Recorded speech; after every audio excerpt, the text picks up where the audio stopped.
Story, les rendez-vous d'Alfred Hitchcock, racontés par Serge Sauvion. Aujourd'hui, Cul-de-sac d'Edward D. Hooke.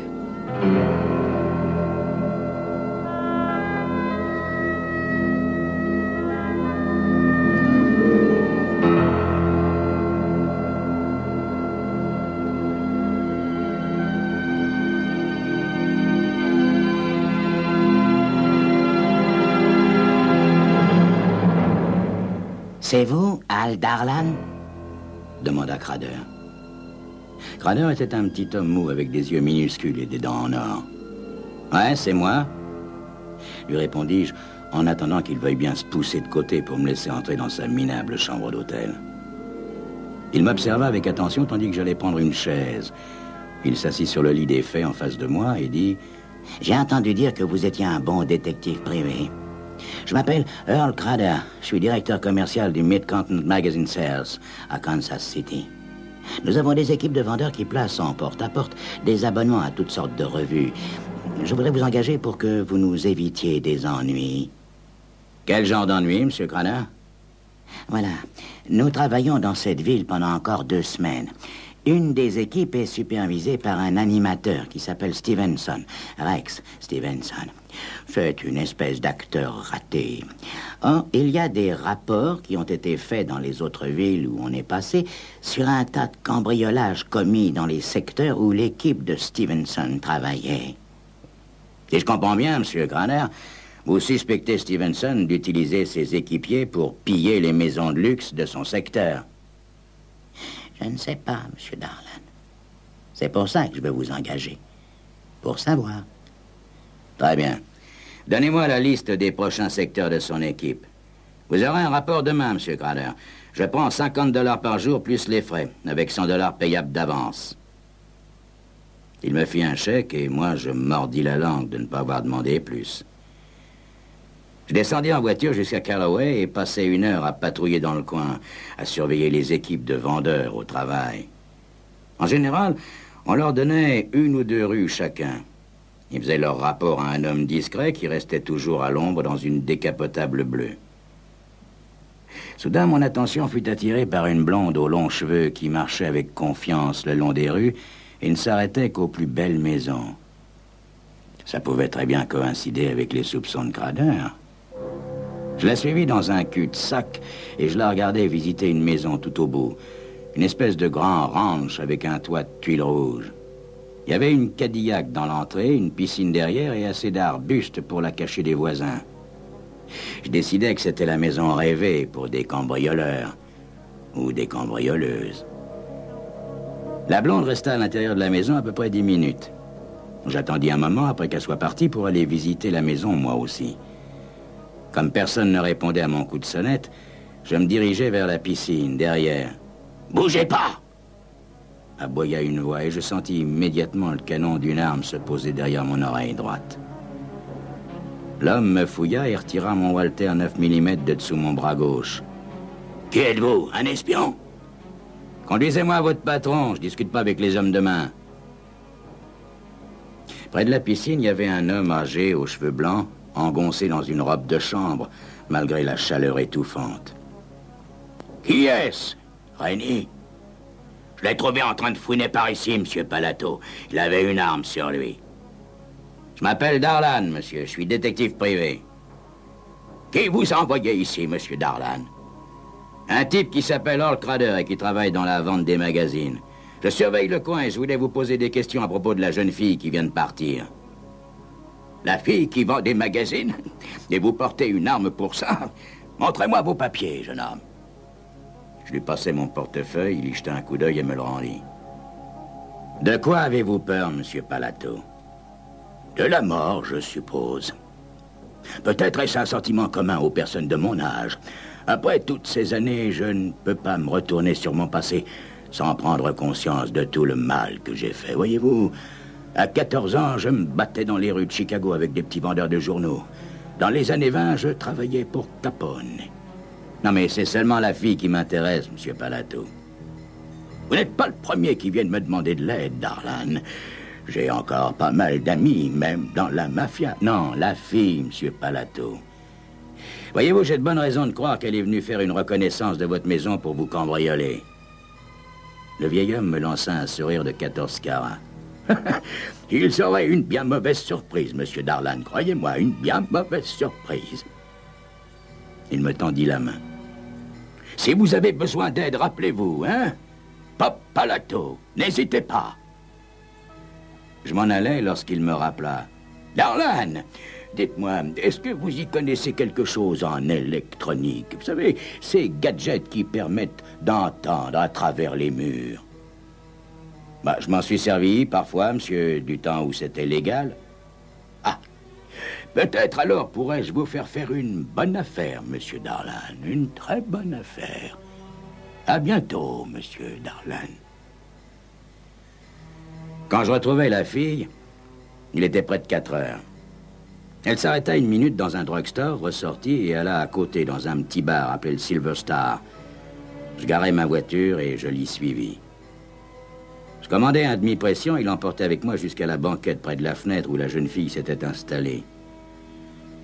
Bonjour. Est-ce que je suis censé vous connaître, monsieur? Vous avez visité une maison cet après-midi, un grand ranch blanc avec une piscine. Il y avait un vieil homme près de la piscine, un nommé Palato. Vous êtes de la police, monsieur? Je lui montrai ma carte. Parlez-moi de Rex Stevenson, mademoiselle Jones. Monsieur Stevenson? C'est mon patron, enfin je veux dire, c'est le responsable du groupe. Il s'occupe de nous tous. Est-ce que vous lui faites un rapport tous les jours sur le genre de maison que vous avez visité? Bien sûr. Vous décrivez l'intérieur des maisons? Mais quelquefois, monsieur, il me pose un tas de questions. Il dit que c'est pour exercer notre sens de l'observation. Tout à coup, une voix demanda par-dessus mon épaule. Est-ce que ce type vous dérange, Marcy? Oh, bonsoir, monsieur Stevenson. Non, non, non, ce monsieur me posait quelques questions. Quel genre de questions, Marcy? Mademoiselle Jones a visité la maison de monsieur Palato. Il m'a demandé de savoir qui elle était. Écoutez-moi bien, monsieur. Nous ne voulons pas d'ennui. Nous ne faisons que vendre des magazines. Ouais, c'est bien ce que je pensais. Au revoir, mademoiselle Jones. Je retournai à mon bureau et commençai à taper le rapport de mes activités de la journée, puis j'allai à l'hôtel de Crader. Voilà mon rapport, monsieur Crader. J'ai rencontré Stevenson et parlé à une des filles. Je me suis même trouvé nez à nez avec un gangster à la retraite. Mais j'ai pas encore de preuves pour les cambriolages. Si je voulais tirer des conclusions immédiates, je dirais que vous avez raison de suspecter Stevenson, mais il est encore trop tôt. Je vous tiendrai au courant. Au revoir, monsieur Crader. Je rentrai à mon appartement de l'autre côté de la ville. Je passais à peine la porte que le téléphone sonna. Allô, Darlan? Monsieur Palato voudrait vous voir tout de suite. Il a dit que c'était important.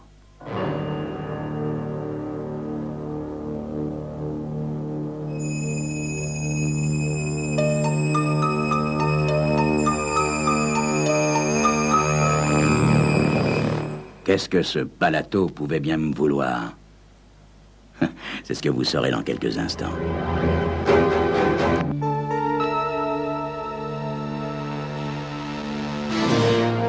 20 minutes plus tard, je me garai en face du ranch, au fond du cul-de-sac, et sonnai à la porte. Le vieux Palato m'attendait dans son bureau. « Ah, monsieur Darlan, asseyez-vous, asseyez-vous. Je veux vous faire une affaire, une bonne affaire. Voilà, il y a quelqu'un qui va bientôt arriver et qui voudrait vous parler d'un travail. Il y a une grosse somme d'argent à gagner, monsieur Darlan. En attendant cette personne, laissez-moi vous raconter une histoire, mon histoire. Voyez-vous, jusqu'à ce que je vienne dans cette ville pour y finir mes jours, je ne pensais pas grand-chose des hommes. Je ne pensais pas grand-chose de personne, d'ailleurs, sauf de moi-même. Ce type, à Londres, a été le premier que j'ai tué de si près que je pouvais voir son visage. Après, je suis revenu à Chicago et Al Capone m'a donné tout un quartier à contrôler. En ce temps-là, il y avait une petite allée qu'on appelait la ruelle du plaisir. C'était un cul-de-sac, juste derrière une teinturerie. J'avais toujours ce damné sentiment que je finirais mes jours là, que j'allais me faire coincer et descendre dans ce cul-de-sac. C'était des choses comme ça qui me tracassaient à l'époque. Maintenant, je vis seul dans cette grande maison avec tout l'argent dont on puisse rêver. Et pour... Ah! Voici la personne que j'attends, monsieur Darlan. Permettez-moi de vous présenter mon ami, monsieur Hadj Moufou. Je me tournai vers la porte. Hadj Moufou était un petit homme entre deux âges, genre levantin. Je lui serrai la main et m'assis en face de lui. Moufou commença à parler et il alla directement au fait. Monsieur Darlan, je crois que vous pourriez m'être utile dans une affaire concernant certains équipements électroniques d'écoute. Pourriez-vous m'en procurer en quantité? Je sais que c'est illégal, mais pourriez-vous m'en procurer? Peut-être, monsieur. De quel ordre serait votre commande? Je suis autorisé à dépenser 150 000 $ pour l'équipement dont j'ai besoin. Peut-être qu'on devrait poursuivre cette conversation dans mon bureau, monsieur Moufou. J'ai quelques catalogues et on pourrait avoir une meilleure idée de ce dont vous avez besoin. Parfait, monsieur Darlan, parfait. Le vieux Palato semblait content de ma coopération. Je dis à Moufou de me suivre jusqu'en ville avec sa voiture. Arrivé à mon bureau, j'allumai la lumière et lui fis signe de s'asseoir. J'allais immédiatement à mes fichiers où je gardais les vieux catalogues. Moufou étala les livres sur mon bureau et commença de les examiner. De temps à autre, il prenait des notes à mesure qu'il tournait les pages, tandis que j'essayais de décider de ce que j'allais faire. Si je pouvais lui procurer ces équipements, ça améliorerait mes bénéfices. Les affaires sont les affaires, n'est-ce pas? Quand Moufou eut fini d'examiner les catalogues, on discuta des quantités et je lui dis que je l'appellerais dans un jour ou deux. Il me donna le numéro de téléphone de son hôtel. Je le reconduisis à sa voiture et lui promis de le tenir au courant, puis je retournai chez moi. Le lendemain matin, je fus réveillé par la sonnerie du téléphone. C'était Earl Crader. Stevenson a disparu. Il a quitté l'hôtel cette nuit, monsieur Darlan. Bien. Je vais faire des recherches. Je vous tiens au courant, monsieur Crader. J'allais au commissariat central et discutais avec un flic que je connaissais. Mais il n'y avait rien dans les rapports du matin. Pas de cambriolage. Je téléphonais chez Palato, mais personne ne me répondit. Je montai dans ma voiture et me rendis jusque chez lui. La porte de devant était ouverte. Je sortis mon Walter.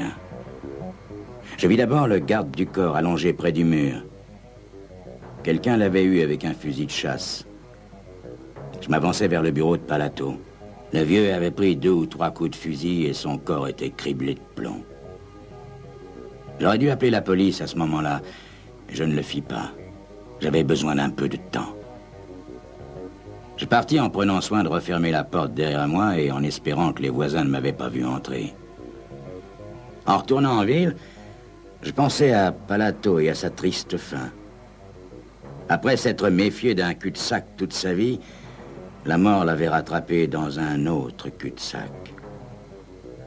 J'allais d'abord à l'hôtel de Hadj Moufou. Je le trouvais dans le salon de thé. Ah, monsieur Darlan. Je veux des réponses directes, Moufou.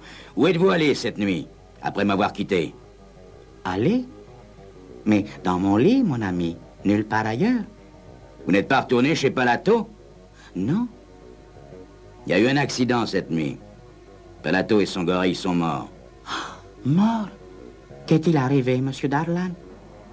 J'avais espéré que vous me le diriez, monsieur Moufou. Vous pensez que je les ai tués, monsieur Darlan? Je devais admettre que Moufou ne correspondait pas à l'image que je me faisais d'un tueur. Très bien, monsieur Moufou, je vous tiendrai au courant. Après l'avoir quitté, je me rendis à l'hôtel de Marcy Jones. Le réceptionniste me dit que mademoiselle Jones était dans sa chambre avec un certain monsieur Crader. Je montai et frappai à la porte de la chambre. Mademoiselle Jones était allongée sur le lit et sanglotait. « Quelque chose de nouveau, monsieur Darlan ?» me demanda Crader. « Non, rien. Monsieur Crader, allons à côté pour bavarder. » On alla dans une autre chambre. Monsieur Crader, je pense qu'ils flirtaient ensemble, elle et Stevenson. Peut-être qu'elle l'aidait dans ses cambriolages. Est-ce que vous voulez l'interroger, Darlan? Oui. À ce propos et aussi à propos de quelque chose d'autre. La police ne le sait pas encore, mais Palato et son garde du corps ont été tués cette nuit. Tués? Vous voulez dire assassinés? Tous les deux? Vous pensez que Stevenson... Je ne sais pas, Monsieur Graner. Quelque chose l'a fait fuir, c'est certain. À propos, Monsieur Darlan, j'ai lu votre rapport sur Palato. Quelle étrange façon de finir ses jours, hein? Une piscine, un garde du corps et tout cet apparat de velours rouge à l'intérieur. Comment a-t-il été assassiné? Fusil de chasse. Je crois qu'il est temps que je prévienne la police. Je téléphonais sans dire mon nom et retournais dans la chambre de Marcy Jones. Marcy, dites-moi quand et pourquoi Stevenson est parti. Je ne sais pas. Vous ne l'avez pas vu hier soir? Je suis allé dans sa chambre pendant l'orage. J'avais peur. Et c'est la dernière fois que vous l'avez vu? Oui. Quand je me suis levé ce matin, il était parti. Est-ce qu'il projetait un autre cambriolage, Marcy? Je ne sais pas de quoi vous voulez parler, Monsieur Darlan. Marcy, 2 hommes ont été assassinés la nuit dernière. Dans l'une des maisons que vous avez visitées hier. La maison dans ce cul-de-sac. Vous ne vous en souvenez pas? Vous l'avez bien décrite, Arex. Il n'a tué personne, Monsieur Darlan. Il en est incapable. Où est-il, Marcy? Où est-il? Il m'a laissé un mot. Il me disait de le rejoindre ce soir au motel de Rock Creek, à 15 kilomètres au sud. Merci, mademoiselle Jones.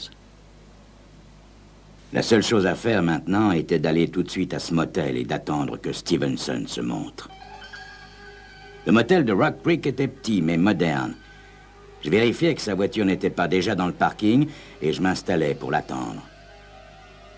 Stevenson arriva à 4h moins 10 au volant d'une conduite intérieure noire au lieu de la décapotable bleue dans laquelle je l'attendais.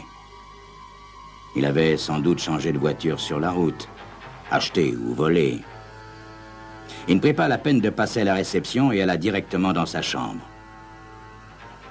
Je frappai à sa porte en disant que j'étais le réceptionniste et que j'avais un message pour lui.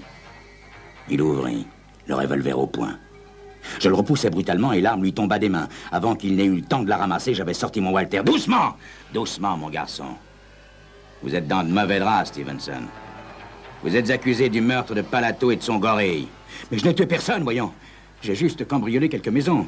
Mon patron m'a téléphoné cette nuit pour me dire que la police me recherchait. Il m'a dit de ne pas rester en ville, alors je me suis enfui. Votre patron? Quel patron? Monsieur Crader. Earl Crader.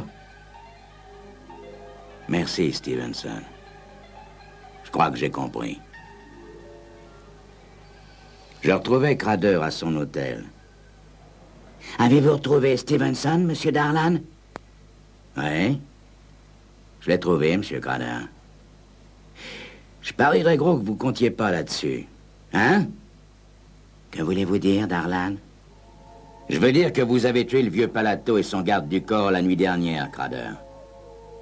Je pense que les flics, en cherchant dans votre passé, trouveront un lien quelconque avec Palato. Kansas City et Chicago étaient pratiquement jumelés du temps de Capone. Darlan, Stevenson a tué ces 2 hommes. Ensuite, il s'est enfui. Ouais, il s'est enfui parce que vous lui avez téléphoné au milieu de la nuit pour lui dire que la police le recherchait. Les coups de feu n'ont pas attiré l'attention des voisins à cause de l'orage. Or, pendant l'orage, mademoiselle Jones était avec Stevenson dans sa chambre parce qu'elle avait peur. Stevenson, en fait, n'est qu'un vulgaire petit cambrioleur. C'est vous qui avez tué Palato. Mais vous avez commis une grossière erreur. Vous me disiez avoir lu mon rapport sur Palato et vous avez mentionné la piscine et l'intérieur en velours rouge. Or, j'en parle pas dans mon rapport. Vous ne pouviez connaître la couleur des murs que si vous étiez entré vous-même dans cette maison, Crader. Pour les tuer. Crader mit la main à sa poche et en ressortit un carnet de chèques. D'accord, Darlan, d'accord. Combien? 5 000, 10 000 dollars? Je ne suis pas à vendre, Crader. Écoutez, Darlan, écoutez-moi. Mon père avait une petite teinturerie à Kansas City dans les années 30. Un jour, Palato et sa bande voulurent nous racketter. Mon père refusa. Une semaine avant Noël, les hommes de main de Palato jetèrent une bombe dans notre boutique. Mon père et mon jeune frère furent tués sur le coup. Alors je jurai de les venger. J'ai failli réussir une fois à Chicago. J'attendais près de son bureau dans un cul-de-sac, mais j'ai manqué mon coup. Et puis, le temps a passé et j'ai perdu sa trace. J'avais presque oublié mon désir de vengeance lorsque j'ai trouvé son nom dans votre rapport. Je lui ai téléphoné pour lui dire que je travaillais pour vous. Je lui ai dit que j'allais venir pour lui montrer des photos de la fille qu'il avait visitée la veille. J'avais un fusil de chasse sous mon manteau. Oui, je les ai tués. Lui et son gorille. Je ne regrette rien, monsieur Darlan. Vous pouvez appeler la police maintenant. Je suis prêt.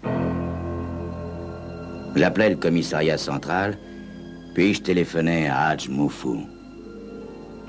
Moufou était plus que jamais intéressé par les équipements électroniques. Alors, nous avons fait affaire. En définitive, je n'avais pas complètement perdu mon temps. J'avais fait arrêter un meurtrier et j'allais toucher 10 000 $ de commission. Que voulez-vous? Les affaires sont les affaires, pas vrai? C'était Crime Story, les rendez-vous d'Alfred Hitchcock, racontés par Serge Sauvion. Aujourd'hui, Cul-de-sac d'Edward D. Hawke.